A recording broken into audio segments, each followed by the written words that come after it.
Alrighty, everybody, welcome back to yet again another Nordic mailbag. It's our first one of the offseason, and actually our first one in quite a long time, if we're being honest. But anyways, let's get into the mailbag for June 15th, 2023. Starting off with the Ottawa Senators taking Alex DeBrincat to arbitration. Now, they're only going to go to arbitration if he's not traded. It's not saying that they're immediately going to go to arbitration. They're still going to try and shop for him, see if they can move him. But if they can't find a suitor or find somebody that doesn't give them the amount that they want, they will take the Brinkett to arbitration, which likely means that he will probably sign a one-year deal.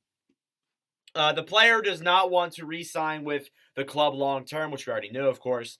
Potential one-year qualifying offer up to 15% less than his $9 million qualifier. So, basically, what that means is that going into arbitration, they would get an arbitrator, and they would figure out something that's lower than $9 million.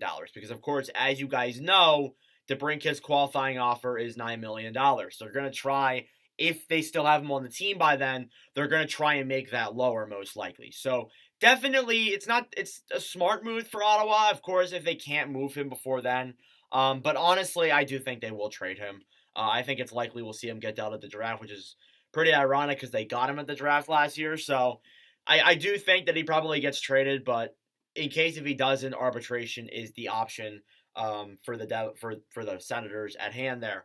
DeBrincat this season at 82 games played, 27 goals, 39 assists for 66 points. Of course, he had a kind of a middle-of-the-road season. He had a really bad start, but then he picked it up towards the end of the year. And, the goals really weren't there like what Ottawa was trying to get out of him. And I think that kind of caused DeBrincat to really lose interest in playing with the Senators and probably just doesn't want to play in Canada, if we're being brutally honest. That's probably what we're talking about here.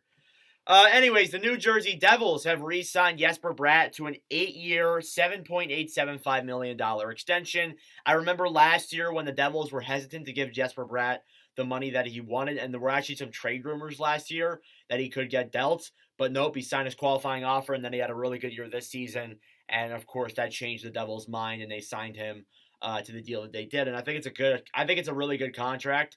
I like it a lot for a young forward like him. Bratt this season played 82 games, had 32 goals, 41 assists for 73 points. I thought overall he had a really good season. Had 6 points in 13 games in the playoffs. So definitely a playoff performer as well. And, a young player that you need to keep on your team as this team edges closer to a Stanley Cup. I think they will get there. I like this signing overall, though, for Bratt. I think it's a good one. Injuries. And of course, every single year after the Stanley Cup playoffs, we get injuries. There's no question.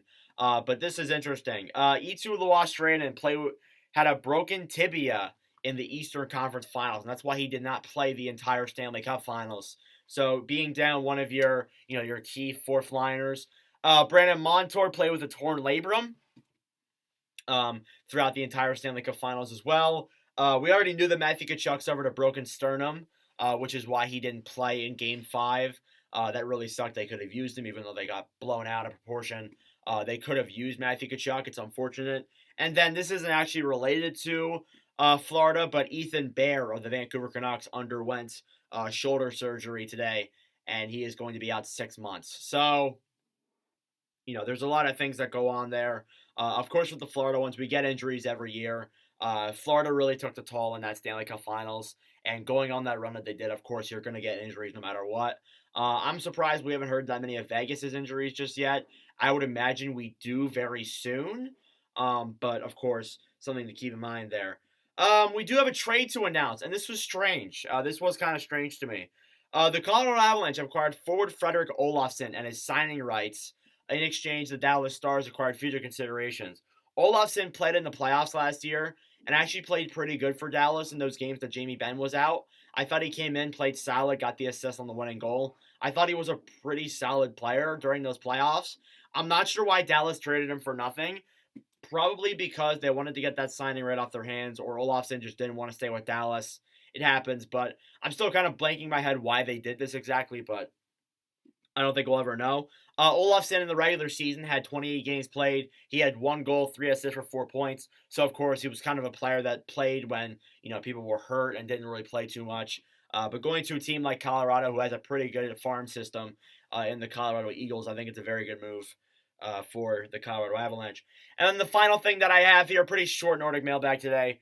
Teams were poking around apparently for Victor Olofsson. It was announced today. There's nothing close, but there is going to be some traction, especially for a guy who had 28 goals this past season. For a bona fide, pretty much 30 goal scorer, you're going to get traction. And there was always that talk of him maybe getting traded. He's been a 40-point scorer 4 times on Buffalo. Olofsson this season, he played 75 games, had 28 goals, 12 assists for 40 points. Again, nothing is close there just yet. There's nothing close on that situation whatsoever. So don't quote me on anything there just yet. But as of right now, that's what we know on Olofsson. There are teams that are poking around. I'm not sure if it's going to go anywhere, but I definitely think it will because he's a goal scorer and teams need players like that. So overall, I think he probably does get traded. It's just a matter of when. Anyways, let me know your thoughts down below in the comment section for this Nordic mailbag. Thank you all very much for watching. For all this personally, really do appreciate it. Make sure to subscribe down below if you are new. But anyways, thank you all for watching, and I will see you guys in the next video. Adios.